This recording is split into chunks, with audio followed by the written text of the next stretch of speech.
السلام علیکم دوستو، انتظار ختم، قرلس اوران کا نیا ٹریلر آ چکا ہے اور اس بار کہانی میں ہے نیا جوش، نئی طاقت اور نئے چہرے نئے انداز میں۔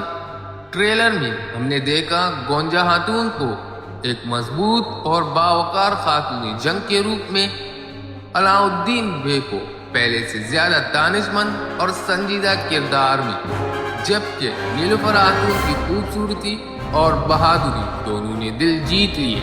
اور سب سے حیران کن لمحہ، اس بوڑھے عثمان کو ایک نیا پرعزم اور قیادت کے لیے تیار وارث کے طور پر دکھایا گیا۔ اداکار مرت یازدیوگلو بطور اوران ایک نیا ہیرو، ایک نئی سلطنت اور ایک نئی کہانی لے کر آ رہا ہے۔ تو دوستو، کیا آپ کو لگتا ہے قرلس اوران پچھلی سیریز سے زیادہ شاندار ثابت ہوگی؟ اپنی رائے کمنٹ میں ضرور بتائیں اور ویڈیو لائک، شیئر اور سبسکرائب کرنا نہ بھولیں۔